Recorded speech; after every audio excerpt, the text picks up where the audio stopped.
Maria Al-Qibtiyah adalah budak yang dinikahi oleh Nabi Muhammad SAW. Dia satu-satunya istri Rasulullah yang berasal dari Mesir. Ia adalah seorang budak Kristen Koptik yang dikirimkan oleh Muqawqis, penguasa Mesir bawahan kerajaan Bizantium, sebagai hadiah kepada Nabi Islam, yaitu Nabi Muhammad, pada tahun 628 Masehi. Kedatangannya dari Mesir ke Madinah merupakan hadiah dari penguasa Mesir Muqawqis. Saat itu Rasulullah mengirim surat melalui Hatib bin Balta'ah menyerukan Raja Mesir tersebut untuk memeluk Islam. Raja Muqawqis menerima kedatangan Hatib dengan baik, namun dia menolak ajakan Rasulullah untuk memeluk Islam. Ketika Hatib kembali ke Yasrib, Muqawqis memberi banyak hadiah untuk Rasulullah. Ada keledai dan kuda putih, pakaian pilihan, serta kerajinan dari Mesir. Dia juga menyertakan 3 hamba sahaya, yakni Maria Al-Qibtiyah dan saudara perempuannya Sirin serta Maburi. Di tengah perjalanan, ketiga hamba sahaya itu terlihat sangat sedih. Mereka seakan tidak rela meninggalkan kampung halamannya, yaitu Mesir.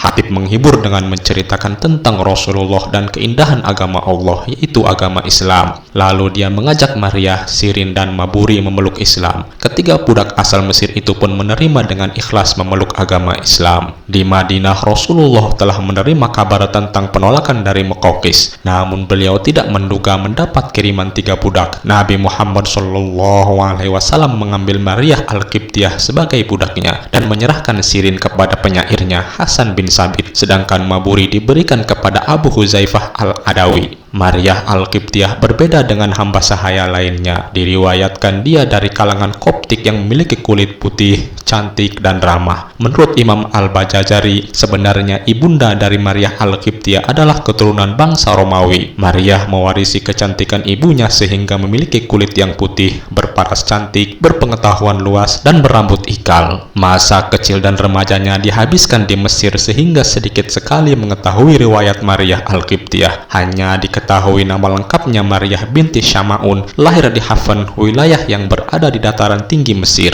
Ayahnya berasal dari suku Qibti, sedangkan ibunya penganut agama Masehi Romawi. Setelah dewasa, Maria Al-Qibtiyah bersama saudara perempuannya Sirin dipekerjakan di istana Raja Muqawqis. Rasulullah membebaskan lalu menikahi Maria Al-Qibtiyah walaupun bekas budaknya. Nabi Muhammad tidak membedakan Maria dengan istri-istrinya yang lain. Dia menempatkan Maria Al-Qibtiyah di rumah Haris bin Nu'man yang terletak di sebelah masjid. Maria pun menjadi ibu dari orang-orang beriman atau Ummul Mukminin. Setahun di Madinah, Allah menghendaki perempuan yang sopan dan ramah ini hamil. Rasulullah sangat bahagia mendengar kehamilan Maria, terlebih setelah putra-putrinya yaitu Abdullah, Qasim, dan Ruqayyah meninggal dunia. Maria adalah istri Rasulullah setelah Siti Khadijah yang bisa memberi Rasulullah anak. Bulan Zulhijjah tahun ke-8 Hijriah, Maria melahirkan bayi laki-laki. Kelahiran anaknya menjadikan Maria sebagai budak yang merdeka sepenuhnya. Kehadiran bayi dari Maria ini mendapat sambutan gembira dari masyarakat Madinah. Pada hari ke-7, Rasulullah mengakikahkan anak laki-lakinya dengan menyembelih 2 ekor domba yang besar, lalu mencukur rambut dan bersedekah kepada yang miskin dengan harta senilai perak sesuai dengan timbangan rambut si bayi yang telah dicukur. Selanjutnya, Nabi Muhammad mengubur potongan rambut anaknya dan menamai bayinya dengan nama yang indah. Rasulullah memberi nama anak laki-lakinya yakni Ibrahim bin Muhammad. Harapannya kelak Ibrahim kecil mendapat berkah sebagaimana nama bapak para nabi, yaitu Nabi Ibrahim alaihissalam. Ibrahim kecil disusui oleh seorang istri tukang pandai besi bernama Abu Shoaib yang tinggal di perbukitan Madinah. Ketika berusia 19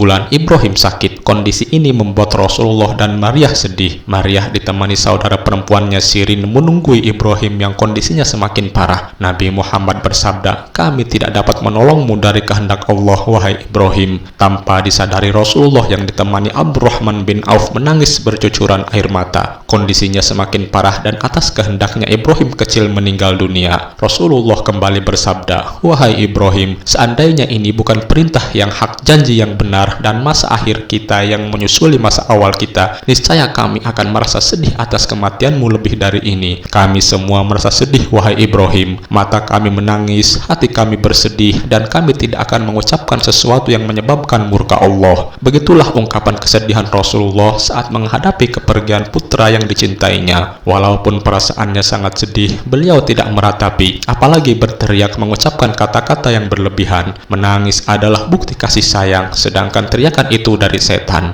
Hal ini sebagai contoh bagi umatnya ketika menghadapi musibah, walaupun demikian berat tidak berlebihan. Rasulullah mengurus sendiri jenazah Ibrahim dan mensolati dengan takbir 4 kali. Ibrahim dimakamkan di pagi, bertetapan dengan terjadinya gerhana matahari. Orang lalu menghubungkan kematian Ibrahim dengan gerhana, namun Rasulullah meluruskan, gerhana bulan dan matahari tidak terjadi karena kematian atau hidupnya seseorang. Setelah Rasulullah wafat, Maryah Al-Qibtiyah hidup menyendiri. Setelah kematian anaknya Ibrahim dan Rasulullah, beliau menghabiskan hidupnya dengan beribadah. Maryah Al-Qibtiyah wafat 5 tahun setelah wafatnya Rasulullah, yaitu bulan Muharram tahun ke-46 Hijriah. Saat itu masa kekhalifahan Umar bin Khattab. Khalifah Umar yang mensolati jenazah istri Rasulullah tersebut kemudian dimakamkan di Baqi. Itulah tadi kisah singkat mengenai Maryah Al-Qibtiyah, istri Rasulullah Shallallahu Alaihi Wasallam. Semoga bermanfaat. Assalamualaikum warahmatullahi wabarakatuh.